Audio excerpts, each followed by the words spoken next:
বুকনুক বাংলায় সবাইকে আমন্ত্রণ। আজকে আমি পড়ছি সমরেশ মজুমদার রচিত তার বিখ্যাত উপন্যাস কালবেলা। গলির মুখে এসে অনিমেষ দুপাশে তাকালো। দুটি ছেলে নিরীহ মুখ করে ওর দিকে এগিয়ে আসছে। অনিমেষ বিপদের গন্ধ পেল। এই ধরনের মুখগুলো অনেক কথা বলে দেয়। তার একটা হাত জামার মধ্যে ঢুকিয়ে রিভলভারের স্পর্শ নিল। কোথায় এসেছেন? একটি ছেলে জিজ্ঞাসা করলো। বারিন্দাকে দেখতে। কী নাম? কেন? ঝামেলা না করে নাম বলুন। নামে কি দরকার? নিয়ে চলো, দ্বিতীয়জন অসহিঞ্চু গলায় বলল। অনিমেষ চোয়াল শক্ত করলো। কেটে পড়ো, সুবিধা হবে না। যাবে ফোট। কথাটা শেষ করার আগে ছেলেটার হাতে চকচকে ছুরি ঝলসে উঠল। অনিমেষ আর দ্বিধা করলো না, দ্রুত সরে গিয়ে রিভলভার বের করে চিৎকার করলো, নড়লেই শেষ করে দিব, ছুরি ফেল।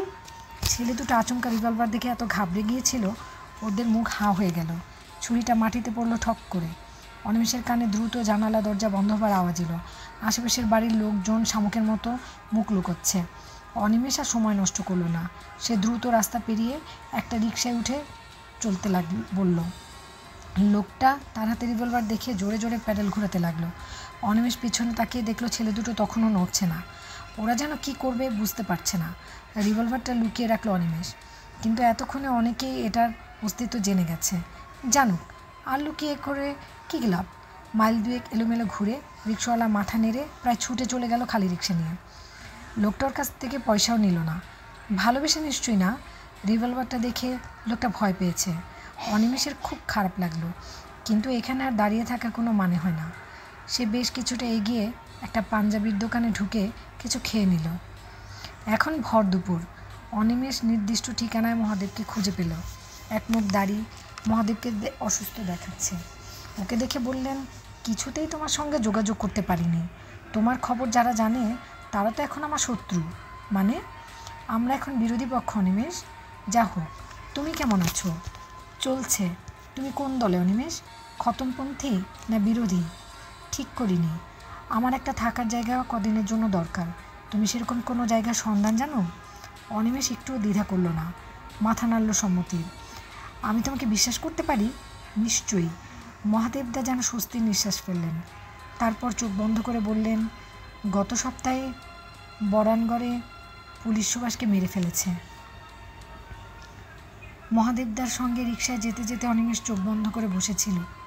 বন্ধ চোখের পাতায় সুভাষদার মুখ, সেই উজ্জ্বল উদ্দাম সুভাষদা। কলকাতার প্রথম পা দেবার পর যে তাকে পথ থেকে কুড়িয়ে নিয়ে গিয়েছিল আহত হবার পর, যাকে সে প্রথম চিনেছিল হাসপাতালের বিছানায় শুয়ে, সেই সুভাষদা আজ নেই। কেমন ফাঁকা ফাঁকা লাগছিল অনিমেষের। তার জীবনের বড় বড় বাঘগুলো সে সুভাষদার হাত ধরেই ঘুরেছে। বিপ্লবের স্বপ্ন ছিল যার চোখে, স্বপ্ন অন্য মানুষের চোখে ছড়িয়ে দিতে জানত সে। বিপ্লব শুরু হওয়ার আগেই তাকে চলে যেতে হলো। সত্য বড় নিষ্ঠুর, দুর্মুষের মতো মানুষকে বিশ্বাসে বাধ্য করে। অনিমেষের বুকের ভেতরটা জ্বলে যাচ্ছিল। এখনও তার পেটের উপর সুভাষদার দেওয়া অস্ত্র, তার আত্মরক্ষার কিংবা আক্রমণের জন্য সুভাষদার ভালোবাসা এখনও প্রমাণিত হয়নি সে এর কতটা যোগ্য। আজ শিলিগুড়ি এসে একটার পর একটা খারাপ খবর পেল অনিমেষ। বারিন্দার মার খাওয়া, পার্টির ভাঙন, সুভাষদার মৃত্যু। অনিমেষের কথা বলতে আর ভালো লাগছিল না। শিলিগুড়িতে আর যে উদ্দেশ্যে আসা তার কোনোটাই সফল হলো না। এখন মনে হচ্ছে যত তাড়াতাড়ি এখান থেকে চলে যাওয়া যায় ততই মঙ্গল। করুণা সিন্ধু ঠিকই বলেছিল, শিলিগুড়ি এখন সত্যি গরম আছে। কিন্তু এবার তার সঙ্গে আছে মহাদেবদা। ওর মতো ডেডিকেটেড নেতাকে যে করেই হোক বাঁচাতে হবে। অন্য কোনো চিন্তা মাথায় আসছে না। এখন করুণা সিন্ধু যদি রাজি হয়, এভাবে প্রকাশ্য রিকশায় যাওয়াটা বিরাট ঝুঁকি না হচ্ছে, কিন্তু এছাড়া তো কোনো উপায় নেই। নির্দিষ্ট জায়গায় গিয়ে খুশি হলো অনিমেষ। করুণা সিন্ধুর জিপ দাঁড়িয়ে আছে। পাশের একটা সিগারেটের দোকানে খুচরা পয়সা দিয়ে করুণা সিন্ধু এগিয়ে এলো। আপনার জন্য খুব চিন্তায় ছিলাম। তারপর একজন অপরিচিত মানুষের উপস্থিত ভেবে চুপ করে গেল আচমকা। অনিমেষ রিকশা থেকে নেমে করুণা সিন্ধুর সামনে এসে নিচু গলায় বলল, আপনার কাছে একটা সাহায্য চাই। একে শেল্টার দিতে হবে কদিন। আমার ওখানে তো আর জায়গা নেই, কিন্তু তার সত্ত্বেও ব্যবস্থা করতে হবে। কী আশ্চর্য, আপনি একা আছেন বলে কেউ কিছু ভাবছে না, কিন্তু আরেকজন গেলে একটা অন্যায় অনুরোধ হয়ে যাচ্ছে না? বুঝতে পারছি, কিন্তু কোনো রাস্তা দেখতে পাচ্ছি না। ইনি ধরা পড়লে আমাদের লজ্জার শেষ থাকবে না। কে ইনি? মহাদেবদা। মহাদেববাবু? করুণা সিন্ধুর মুখ দ্রুত পাল্টে গেল। সে আরও নিচু গলায় অনিমেষের সঙ্গে কয়েকটা কথা বলে মাথা নেড়ে জিপের দিকে এগিয়ে গেল। এবার একটু হালকা হলো অনিমেষ। সেই রিক্সাওয়ালাকে ভাড়া মিটিয়ে নেমে আসুন মহাদেবদা, এই জিপটায় উঠতে হবে। আমরা কোথায় যাচ্ছি? হাসিমারার কাছে একটা রিভার বেড, এই ছেলেটা ওখানে কাজ করে। মহাদেবদাকে সঙ্গে নিয়ে জিপের দিকে এগিয়ে যেতে যেতে অনিমেষের মনে পড়ল করুণা সিন্ধুর ছোটো মালিকের কথা।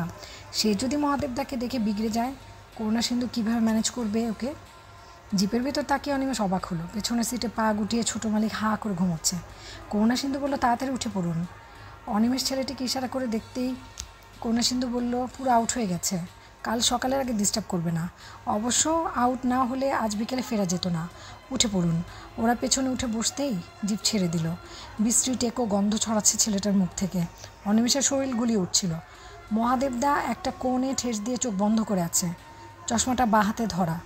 বাইরে শিলিগুড়ি শহর সরে সরে যাচ্ছে। অনিমেষ ছেলেটির দিকে তাকালো। ড্রাইভারটা না থাকলে কি করতো সে? মহাদেবদাকে ড্রাইভার লক্ষ্য করছিল। কি ভাবছে কে জানে। বেশ কিছুক্ষণ চুপচাপ যাওয়ার পর মহাদেবদা বলল, বারিনের খবর শুনেছ? মাথা নাড়ল অনিমেষ। তারপর মহাদেবদার মুখের দিকে তাকালো। মহাদেবদা চোখ বন্ধ করেই বললেন, মুঠোটা খুলে গেছে অনিমেষ, আঙুলগুলো যে যার ইচ্ছে মতো কাজ করছে। শত্রুপক্ষের এখন মহা সুবিধে। কেন এমন হচ্ছে? মত পার্থক্য। আমরা বিপ্লব করি কিংবা খেলি, আমাদের প্রত্যেকের যে নিজের মত আছে, আমরা চাই প্রত্যেকে আমারটাই মানুক। তাহলে আমরা কি হেরে যাব? সঙ্গে সঙ্গে চোখ খুললেন মহাদেবদা। কে বলল হেরে যাব? No, never. যারা আজ ভুল করছে তাদের বাদ দিয়ে আমরা এগিয়ে যাব। কিন্তু একমত হবার কি উপায় নেই? আছে, যদি প্রয়োজনটা এক হয়। একটা কনস্টেবলের গলা কেটে কিংবা একটা মূর্তির মুন্ডু ভেঙে এদেশে বিপ্লব আসতে পারে না। এতে প্যানিক ছড়ানো যায়। এসব করে আমরা ইতিমধ্যে জনসাধারণেরকে আমাদের সম্পর্কে ভয় পাইয়ে দিচ্ছি। ওদের বাদ দিয়ে বিপ্লব হবে কি করে তা এরা চিন্তা করছে না। কিন্তু একবার পাহাড় ছেড়ে বেরিয়ে এলে ঝর্ণা আর ফিরতে পারে না। অতএব আমাদের এগিয়ে যেতে হবে। মুশকিল হলো, সমুদ্রের পথটা এখন ক্রমশ অস্পষ্ট হয়ে যাচ্ছে। মহাদেবদা হাসবার চেষ্টা করলো। সারা দেশ জুড়ে একটা সেন্ট্রাল কমিটি তাহলে গঠন করা হলো না? না। তাহলে অপেক্ষা করো। অপেক্ষা করা ছাড়া কোনো উপায় নেই। যেন যুদ্ধ শুরু করার মুখে জানা গেল কারো রাইফেলে গুলি নেই। অনিমেষ দাঁতে দাঁত চাপল। না, এ হতে পারে না। হাজার হাজার ছেলে আজ ভবিষ্যৎ না ভেবে ঘর বাড়ি ছেড়ে বেরিয়ে এসেছে। তারা কিছুতেই থেমে থাকতে পারে না। যারা থিওরি নিয়ে মাথা ঘামান, তাদের বিরোধের জন্য এতগুলো আগুন নিভে যেতে পারে না। যেতে যেতে মহাদেবদার কাছে আরও অনেক খবর শুনল অনিমেষ। কলকাতা, বীরভূম, মেদিনীপুরে পুলিশ এখন নকশাল হত্যার জন্য সুপরিকল্পিত ব্যবস্থা করেছে। ছেলেদের ধরতে পারলে কুকুর বেড়ালের মতো প্রকাশ্যে হত্যা করছে তারা। দলের সবাই এখন আন্ডারগ্রাউন্ডে চলে গেছে। সাধারণ মানুষ প্রথম দিকে ছেলেদের আশ্রয় দিচ্ছিল, খাবার দিচ্ছিল, কিন্তু এখন যেন তারা সশস্ত্র। এক একটা এলাকা ঘিরে ফেলেছে পুলিশ। চিরুনির মতো তল্লাশ চালিয়ে সন্দেহজনক ছেলেদের ধরে নিয়ে যাচ্ছে। পুলিশের সঙ্গে মদত দিচ্ছে পুনর্নির্বাচিত মার্ক্সবাদী দীক্ষিত এক বামপন্থী দল। তাদের নেতা ময়দানে প্রকাশ্যে ঘোষণা করেছে যে তিনি ইচ্ছে করলে একদিনে নকশাল আন্দোলন ঠান্ডা করে দিতে পারে। বাইরে থেকে আন্দোলন ভাঙার এই প্রচেষ্টা বোঝা যায়, কিন্তু দলের ভেতর থেকে সব কিছু ভেস্তে যাবার জন্য সুপরিকল্পিতভাবে প্রচেষ্টা চলছে। মহাদেবদা বলতে পারলেন না কোন বিদেশি শক্তি কিংবা কোন রাজনৈতিক দল এ ব্যাপারে কোনো ভূমিকা আছে কি না, কিন্তু সন্দেহ আন্দোলন বিদেশি শক্তির পরিকল্পিত প্রচেষ্টা। ঠিক এই রকম আন্দোলন পৃথিবীর নানান দেশে সময়ে সময়ে হয়েছে। এতে আর কিছু না হোক, দেশের সরকার এমন বিব্রত হয় যে তা থেকে সেই শক্তি হয়তো মুনাফা পেতে পারে। কিন্তু অনিমেষ তো বটেই, মহাদেবদাও এই ব্যাপারে কোনো তথ্য জানে না। মহাদেবদা চুপ করে গেলে অনিমেষ দেখল জিপ স্বর্গছেড়া ছাড়িয়ে গেল। করুণা সিন্ধু এতক্ষণ কোনো কথা বলেনি, চুপচাপ সামনে তাকিয়ে আছে। এপাশে ছোটো মালিক নিঃশব্দে পড়ে আছে। করুণা সিন্ধু নকশাল আন্দোলনের সমর্থক। ওর পরিচয় এবং মানসিকতা অনিমেষ জানে, কিন্তু সক্রিয়ভাবে করুণা সিন্ধু আন্দোলনে নামেনি। সে সাহায্য করছে, কিন্তু তাকে বিপদে ফেলতে ইচ্ছে নেই অনিমেষের। মহাদেবদা কথায় জানা গেছে পুলিশ তাকে ধরলেই হত্যা করবে। কথাটা করুণা সিন্ধুও শুনেছে। যদি কোনো কারণে তার মতটা পাল্টে যায়, একটা বিকল্প ব্যবস্থা খুঁজতে হবে। ফুয়েংশেলংয়ে ওদের সমবেত হবার দিনটা এসে গেল। দুপাশে জঙ্গল, একটানা ঝিঝি শব্দ করে যাচ্ছে।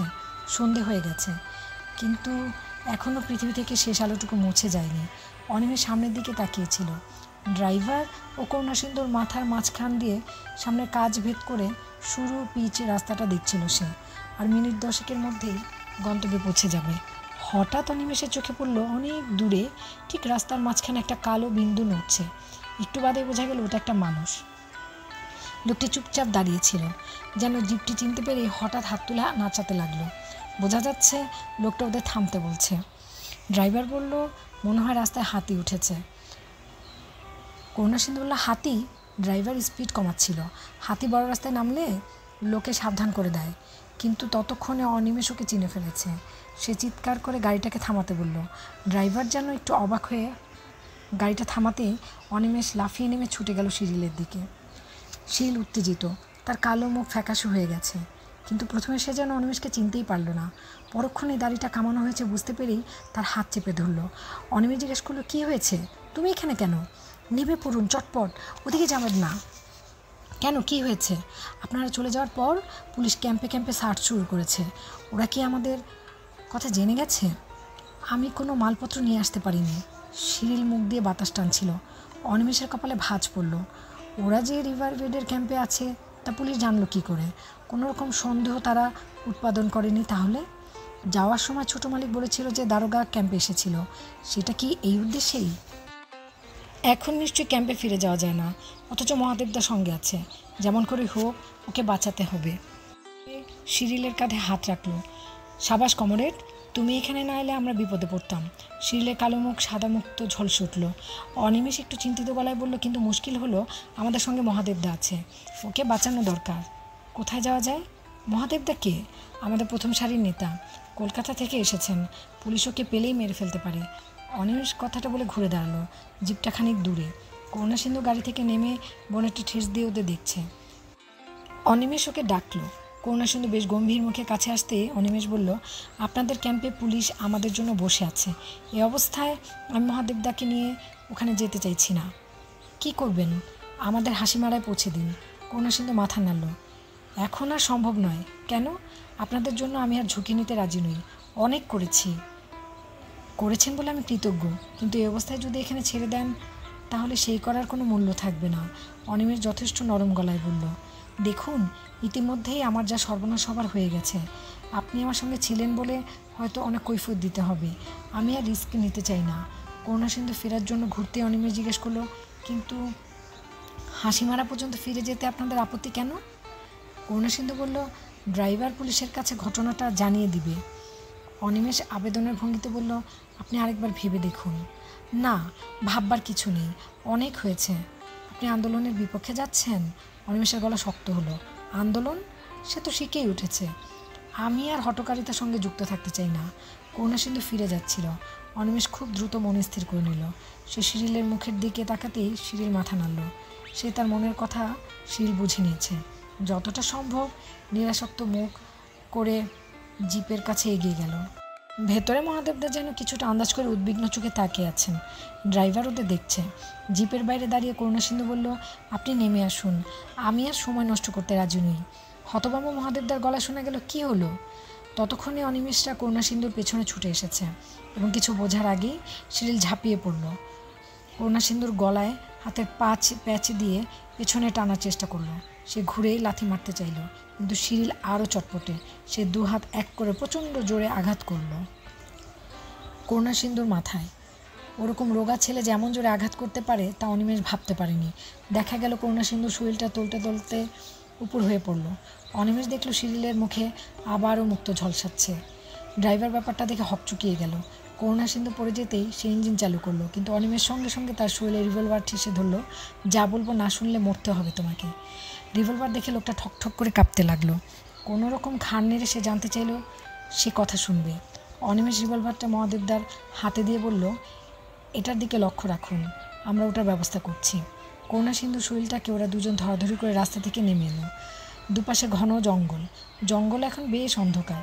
মানুষের চোখের আড়ালে ওরা করুণাসিন্ধুকে শুয়ে দিল। তারপর জিপে ফিরে আসতে খেয়াল হলো আরেকজনের কথা। এই অবস্থায় আর কোনো ঝুটঝামেলা বাড়ানো উচিত হবে না। ছোটো মালিকের নেশা কেটে গেছে কিনা বোঝা যাচ্ছিল না, কিন্তু এখনও তার চোখ বন্ধ, কিন্তু মুখ অস্পষ্ট শব্দ বের হচ্ছে। ওরা তার শরীরটাকে নিয়ে নিচে নামাতে দূরে গাড়ির হর্ন শোনা গেল। অনিমেষ বলল, কেউ কথা বলবে না, গাড়িটা দাঁড়ালে বলবেন ইঞ্জিনে গোলমাল হয়েছে, লোক গেছে খবর দিতে। দ্রুত ওরা ছোটো মালিককে নিয়ে জঙ্গলে ঢুকে গেল। এ সময় গঙ্গানি শুরু হয়ে গেল। ছোটো মালিক জিজ্ঞেস করলো, কে কে নিয়ে যাচ্ছে আমাকে? হঠাৎ ওর জ্ঞান ফিরে এসেছে। মাটিতে শুয়ে দিতে এসে উঠে বসতে চাইল। অনিমেষ আর ঝুঁকি নিল না, সজোরে একটা লাথি মারল ছোটো মালিকের পেটে।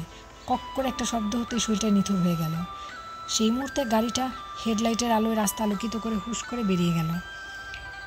জিপটাকে তারা দেখেছে, কিন্তু থামাবার চেষ্টা করলো না। অনিমেষ শিরিলকে আর একবার করুণা সিন্ধুর খোঁজ নিতে বলল। কয়েক মিনিট বাদেই শিরিল এসে জানালো সব ঠিক আছে। ওরা রাস্তায় উঠে এলো। চারধার চুপচাপ, এমনকি ঝিঝিগুলোও শব্দ করছে না। এবার শিরিল চাপা গলায়, ড্রাইভারটাকে শুয়ে দিন। গাড়ি চালককে? কেন? আমি গাড়ি চালাতে পারি। ও হ্যাঁ। অনিমেষের নিজের উপরই রাগ হলো। এই উত্তেজনার সময় তার মাথাটা ঠান্ডা রাখতে পারেনি। সে এগিয়ে গিয়ে মহাদেবদার কাছে রিভলভার নিয়ে ড্রাইভারকে বলল, নেমে দাঁড়ান। সঙ্গে সঙ্গে দু হাত জোড়ো করে লোকটা কুকিয়ে উঠল। আমি কিছু জানি না বাবু, আমাকে ছেড়ে দিন। তোমাকে কিছু জানতে হবে না, নেমে আসো। অনিমেষের আদেশ সত্ত্বেও লোকটা হাউ হাউ করে কাঁদতে লাগলো। আর সময় নষ্ট করা যায় না। শিরিল গিয়ে ওকে টানতেই যেন গড়গড়িয়ে নেমে এলো। ওর শরীরে ভয়তেই কোনো শক্তি অবশিষ্ট ছিল না। শিরিল ওকে ঠেলতে ঠেলতে জঙ্গলে নিয়ে চলল। অনিমেষ বুঝলো তাকে যেতে হবে না, ড্রাইভারের ব্যবস্থা শিরিল একাই করবে। এতক্ষণ মহাদেবদা চুপচাপ দেখছিল। এবার জিজ্ঞাসা করলো, ছেলেটা কে? ওর নাম শিরিল, খুব অ্যাক্টিভ, দেখতেই পাচ্ছি। ওর জন্য আমার গর্বিত হওয়া উচিত। একটু বাদেই শিরিল হাত মুছতে মুছতে বেরিয়ে এলো। সে নিরীহ ভাবটুকু উধাও। এসেই জিপে লাফিয়ে উঠল। অনিমেষরা জায়গা নিতেই একেবারে ইউটার্ন করে জিপ ঘুরিয়ে চলল হাসি মারার দিকে। এখন গাড়িতে তিনজন, কিন্তু কেউ কোনো কথা বলছিল না। অনিমেষ ভেবে পাচ্ছিল না এখন কোথায় যাওয়া যায়। আজ রাত্রের একটা শেল্টার দরকার, কাল সকাল হলে একটা ব্যবস্থা করা যাবে। তাছাড়া এতক্ষণে বেশ খিদে পেয়ে গেছে, কোথাও বসে খেয়ে নেওয়া দরকার। কিন্তু এদিকে বেশি গাড়ি চলে না বললেই হয়, বোধহয় কোনো চটি নেই। খেতে হলে হাসিমারায় যেতে হবে। যদি পুলিশ তাদের গন্ধ পেয়ে থাকে, তাহলে হাসিমারায় গিয়ে খাওয়া মানে যেচে জেলখানায় ঢোকা। অনিমেষ যেন নিজেকেই প্রশ্ন করলো, কোথায় যাওয়া যায়? মহাদেবদা বলল, এদিকে তোমার জানাশোনা কেউ নেই? অনিমেষ ঘাড় নাড়ল। তারপরে খেয়াল হলো, জলপাইগুড়িতে চলে গেলে কেমন হয়। এখানে যে কোনো পরিচিতের বাড়িতে কয়েকদিন থাকা যেতে পারে। নিজের বাড়ির কথা একবার মনে এলেও সে এখন মহিতোষের মুখোমুখি হতে চাইল না। কথাটা শিরিলকে বলতে সে ঘাড় নাড়ল। অত দূর যাওয়ার মতো তেল নেই বোধ হয়, মুশকিলে পড়ে যেতে হবে। তাহলে ফুইংশিলিংয়ে চলুন। হাসিমারা এসে গেলে এই রাতে তেমন কোনো দোকানপাট নেই। তেমাথা থেকে বাঁদিকে বাঁক নিল ওরা। ফুইংশিলিংয়ে হোটেল আছে, জায়গাটা ভুটানে, অতএব ভারতীয় পুলিশের কোনো এখতিয়ার নেই। অনিমেষ কিছুটা স্বস্তি পেল। এদেশের পুলিশ ও দেশের সরকারকে অনুরোধ করে ওদের ধরতে চাইলে অনেক সময় পাওয়া যাবে। সামনে পেছনে কোনো গাড়ি নেই, যেন ওদের জিপটা একাই অন্ধকার সাঁতরে চলছে। কিন্তু হঠাৎ জিপটা নড়ে উঠল বেয়াদবভাবে। রাস্তার একপাশে জিপটাকে কোনো রকমে দাঁড় করিয়ে সিঁড়ি লাফিয়ে নামলো। তারপর ঘুরে এসে বিষণ্ণ গলায় বলল, তেল নেই। অনিমেষ দাঁতে দাঁত চাপল। এতটুকু আসতেই তেল যদি শেষ হয়ে যায়, তাহলে সে কিভাবে জলপাইগুড়ি যেত? ওরা জিপ থেকে নেমে এলো। গাঢ় অন্ধকারেও আকাশের রং পরিষ্কার। তার নিজস্ব আলোয় মানুষের অভ্যস্ত হলে পরস্পর মুখ দেখা যায়। অনিমেষ শিরিলকে জিজ্ঞেস করলো, এদিকে কোনো পাম্প নেই? জানি না, মহাদেবদা বলল, থাকলেও সেখানে যাওয়া সেফ হবে না। ফুইংশিলিং থেকে এই জায়গাটা কত দূর? দেখা গেল সঠিক আন্দাজ কারো নেই। তবুও যেতটুকু আঁচ করা যায় তাতে এখানে হাঁটা শুরু করলে, এছাড়া আর কোনো উপায় নেই। মহাদেবদা বলল, জিপটার কি গতি হবে? এটা এখানে থাকলে পুলিশ আমাদের হদিস জেনে যাবে। কথাটা শোনা মাত্র অনিমেষ স্থির হলো। করুণা সিন্ধুর জ্ঞান ফিরে আসতে নিশ্চয়ই দেরি হবে না। আর তারপরে সে পুলিশের মন পাওয়ার জন্য উঠে পড়ে লাগবে। এ রাত্রে পুলিশ যদি বেরিয়ে পড়ে, তাহলে হদিস পেতে দেরি হবে না। কথাটা মাথায় আসা মাত্রই দূরে হেডলাইট দেখা গেল। ওরা আর জিপের কাছে না দাঁড়িয়ে গিয়ে দৌড়ে রাস্তার পাশে গাছের আড়ালে চলে গেল। দুধার আলোয় ভাসতে ভাসতে এক গাড়ি এলো। গাড়িটা বেশ স্পিডে খানিক এগিয়ে এসে থমকে থেমে গেল।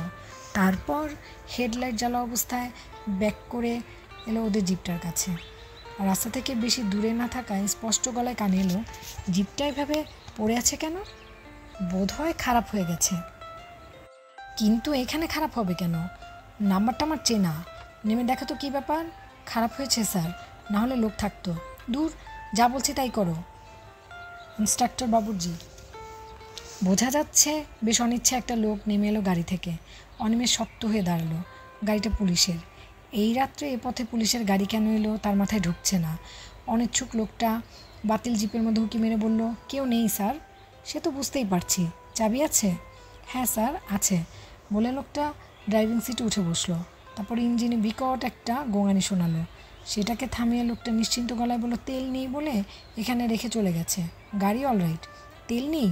যারা এসেছিল তারা জানতো না যে তেল নেই? বোধ হয়, কিন্তু যাওয়ার সময় তো গাড়িটাকে দেখিনি। তা ঠিক স্যার, তবে এ নিয়ে ভাববার কি আছে? বাতিল জিপ থেকে লোকটা নেমে এসে নিজেদের গাড়ির দিকে এগোলো, কিন্তু অফিসার তাকে আবার ফিরিয়ে দিল। চাবিটা দিয়ে এসো। তেল আনতে কেউ চাবি ফেলে গেছে কখনো শুনিনি। সামথিং ফিশিং ব্যাপার আছে। চলো গিয়ে খোঁজ নিচ্ছি। এদের গাড়ি থেকে চাবি খুলে নিয়ে লোকটা ফিরে যেতেই গাড়িটা ঊর্ধ্বশ্বাসে ছুটে গেল হাসি মারার দিকে। আবার সব চুপচাপ। অন্ধকার আরও ঘন হয়ে নির্জনতা আনলো। ওরা রাস্তা থেকে বেরিয়ে এসে পাশাপাশি দাঁড়ালো। অনিমেষ বলল, আর ঘণ্টাখানেক সময় পাওয়া যেতে পারে, তার মধ্যে এই এলাকা ছেড়ে যেতে হবে আমাদের। শিরিল বলল, রাস্তা দিয়ে তো হাঁটা যাবে না। মহাদেবদা বললেন, ওরা কিন্তু সহজেই বুঝবে আমরা ফুইংশিলংয়ে গিয়েছি। যাদের জঙ্গলে শুয়ে রাখা হয়েছে তাদের স্টেটমেন্ট পেয়ে গেলে তো আর কোনো কথাই নেই। ফুইংশিলং অ্যাভয়েড করাই ভালো। অনিমেষ একটু উত্তেজিত হলো। ফুইংশিলং অ্যাভয়েড করার মানে এদিকে হাসি মারাতেও যাওয়া যাবে না তাহলে? মহাদেবদা হাসলো। উত্তেজিত হয়েও না, ভেবে দেখো, এই অবস্থায় হাসি মারাই আমাদের পক্ষে নিরাপদ। কারণ ওরা ভাববেই না যে নাকের ডগায় আমরা যেতে পারি। হঠাৎ একটা গো গো শব্দ কানে আসলো। পায়ের তলায় পথটা কাঁপছে। শিরিল হাত দিয়ে রাস্তাটা ছুঁয়ে বলল, ফুইংশিলং থেকে একটা গাড়ি আসছে। মহাদেবদা বললেন, সাধারণ গাড়ি হলে লিফটে চাওয়া যায় না? শিরিল হাসলো। এরকম ফাঁকা জায়গায় থামবেই না। অনিমেষ বলল, ওটাকে থামাতে হবে, দরকার হলে গায়ের জোরে ওই গাড়ি তুলতে হবে। মহাদেবদা বলল, কিভাবে করবে? ওটা তো স্পিডে আসছে, হাত দেখলে থামবে? শিরিল মাথা নাড়ল। তারপরে অনিমেষকে বলল, মনে হচ্ছে লরি আসছে, কোনোভাবেই থামতে পারবো না। রাত্রির ওর অচেনা লোককে ভয় পায়, তার চেয়ে চলুন হাঁটতে শুরু করি। ততক্ষণে গাড়ির হেডলাইট ডাইনির চোখের মতো জ্বলছে অন্ধকারে। ক্রমশ গর্জন করে গাড়িটা ছুটে এলো। ওরা জিপটার আড়ালে দাঁড়িয়ে গাড়িটাকে চলে যেতে দেখলো। একটা মাল বোঝাই লরি। কোন দিকে যাচ্ছে কেউ জানে না, কিন্তু মূল পিচের পথটা ছাড়িয়ে এসেছে ওরা অনেকক্ষণ। এদিকে জঙ্গলে তেমন গভীর নয়, কিন্তু ডুয়ার্সের বনের মধ্য দিয়ে স্বচ্ছন্দে হাঁটা যায় না। অনিমেষের শরীর ক্লান্ততে টলছিল। শিরিল আগে আগে যাচ্ছে, মাঝখানে মহাদেবদা, পেছনে অনিমেষ। নিজের শরীরে দুর্বল হয়ে যাচ্ছে বুঝলেও অনিমেষ মুখে প্রকাশ করেনি, কারণ মহাদেবদার পক্ষে এই দুর্গম পথে হাঁটা যে অসম্ভব হয়ে পড়েছে এটা টের পাচ্ছিল। চটি এবং ধুতি পরে এইভাবে জঙ্গলে হাঁটা যায় না, পদে পদে হোঁচট খেতে হয়। একসময় মহাদেবদা ভেঙে পড়লেন, মাটিতে উবু হয়ে বসে জোরে জোরে নিঃশ্বাস নিতে লাগলেন। অনিমেষ ঝুঁকে পড়ে জিজ্ঞেস করলো, কি হলো? মহাদেবদা কোনো শব্দ করল না। অনিমেষের শরীরে হাত দিল, বেশ নরম। মহাদেবদার জ্বর হয়েছে। সে আবার জিজ্ঞাসা করলো, আপনি হাঁটতে পারবেন? এবার মাথা নাড়ল মহাদেবদা, না। তাহলে তোমরা এগো, আমি ভোর অবধি এখানেই বিশ্রাম নিই। তা কি হয়? এই জঙ্গলে কি বিপদ আছে জানি না, তাছাড়া আপনাকে ছেড়ে আমরা যেতে পারি না। হঠাৎ শিরিল মহাদেবদার দুই বগলে হাত দিয়ে ওকে সোজা করে দাঁড় করালো। আপনি আমার পিঠে উঠুন। মহাদেবদা চমকে উঠল, না তা হয় না। কেন হবে না? আপনার বয়স হয়েছে, আর ওজন বেশি নয়। আমার মাল বয়ে নেওয়ার অভ্যাস আছে। কথা শেষ করে মহাদেবদার আপত্তি সত্ত্বেও শিরিলকে পিঠে তুলে নিল। অনিমেষ অবাক চোখে ব্যাপারটা দেখল। এই কালো প্রায় অশিক্ষিত ছেলেটা প্রতি মুহূর্তে তাকে নতুন করে শিক্ষা দিচ্ছে। ওর পিঠে উঠেও মহাদেবদা আপত্তি জানাচ্ছিলেন। শিরিল স্বচ্ছন্দ গলায় বলল, চলুন, আপনি আগে যান। অনিমেষ জিজ্ঞেস করলো, কিন্তু আমরা যাচ্ছি কোথায়? শিরিল বলল, জানি না। সারাটা জঙ্গল যেন ওরা মারিয়ে এলো। যদিও মাঝে মাঝে ওরা বিশ্রাম নিয়েছে, কিন্তু অনিমেষের মনে হলো ওর শরীর এখন একটুও শক্তি নেই। মাথা ঘুরছে, খিদে ও পরিশ্রমে শরীর টলছে। এদিকে আকাশ এখন প্রায় পরিষ্কার। অন্ধকার চলে যাওয়ার আগে সামান্য সময় দ্বন্দ্ব বাড়ায়। এটি সেই মুহূর্ত। টলতে টলতে অনিমেষ এগোচ্ছিল। পেছনে শিরিলের দিকে তাকাবার সাহস কিংবা ইচ্ছেও নেই। একটা প্রমাণ সাইজের মানুষকে কি অবলীলায় বয়ে আনছে এই ছিপছিপে ছেলেটা।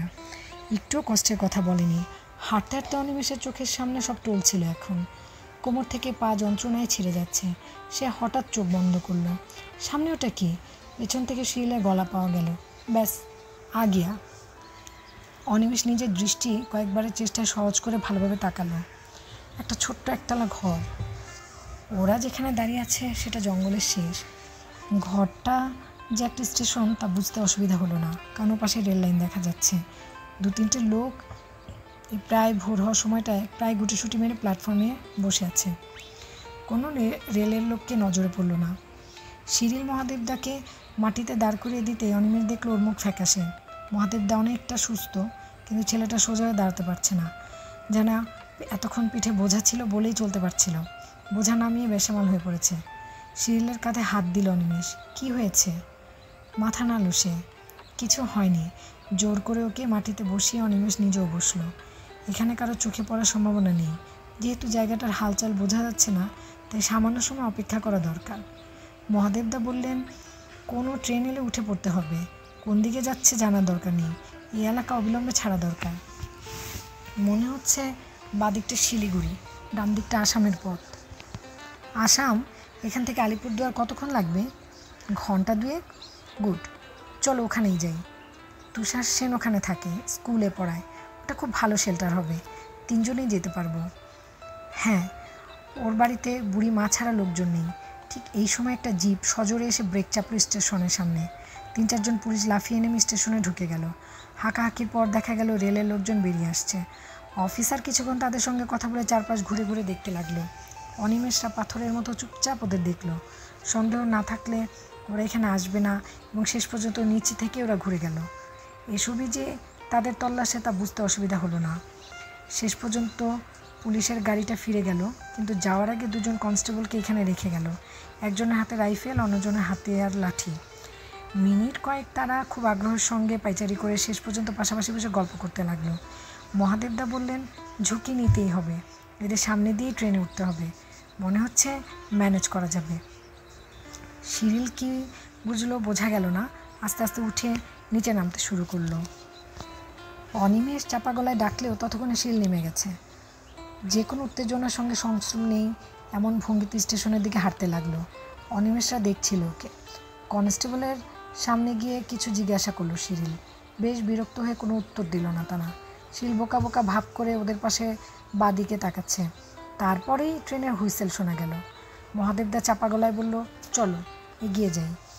দুপায়ে যেন লোহার ওজন। অনিমেষ কোনো রকমে নিচে নেমে গেল। এবার মহাদেবদাই জিজ্ঞাসা করলেন, হাঁটতে অসুবিধা হচ্ছে? ঘাড় নাড়ল অনিমেষ, এবং সেই মুহূর্তেই পুলিশ দুটো নজর পড়ল ওদের দিকে। বোধহয় চেহারার বিবরণ আগেই পেয়েছিল ওরা, কারণ দেখা মাত্রই সোজা হয়ে দাঁড়ালো দুজনেই। নিজেদের মধ্যে কথা বলেই একজন রাইফেল উঁচিয়ে চিৎকার করলো, হল্ট! অনিমেষরা সোজা হয়ে দাঁড়ালো। একজন রাইফেল তাক করে দাঁড়িয়ে, অন্যজন লাঠি হাতে এগিয়ে আসছে ওদের দিকে। এমনভাবে আসছে যে সঙ্গীর লক্ষ্য থেকে সে এদের আড়াল না করে। দূরে দাঁড়িয়ে জিজ্ঞাসা করলো লোকটা, কাহা সে আতা হ্যায়? অনিমেষের নজর এখন রাইফেলধারীর দিকে। তার পেছনে বিড়ালের পায়ে হেঁটে আসছে শিরিল। লোকটা সমগ্র নজর এদিকেই। এক পলকে ঝাঁপিয়ে পড়ল শিরিল। আচমকা আক্রমণে ছিটকে পড়ে গেল লোকটা। রাইফেলটা মাটিতে গড়াগড়ি খাচ্ছে। সঙ্গে সঙ্গে পকেট থেকে রিভলভার বের করে লাঠির ধারিকে পাথর করে দিল অনিমেষ। তখন গাড়ি প্ল্যাটফর্মে এসে দাঁড়িয়েছে। যদিও যাত্রী কম, তবু সবার চোখের সামনে ঘটনাটা ঘটল। কিন্তু কেউ এক পা এগিয়ে যেতেই অন্য পুলিশটা চোচো করে দৌড় শুরু করলো। অনিমেষ যখন ওদের কাছ থেকে পৌঁছেছে তখন শিরিল মাটিতে, আর তার উপর 2 পা দিয়ে পুলিশ বসে আছে। ওর হাত দুটো শিরিলের গলায় সারাশির মতো বসে যাচ্ছে। উন্মাদ হয়ে গেল অনিমেষ। জোরে জোরে রিভলভারের বাট দিয়ে আঘাত করলো পুলিশের মাথায়। ফিনকি দিয়ে রক্ত বের হলো মাথা থেকে। চুপচাপ শুয়ে পড়লো লোকটা। শিরিল! অনিমেষ চাপা গলায় ডাকলো।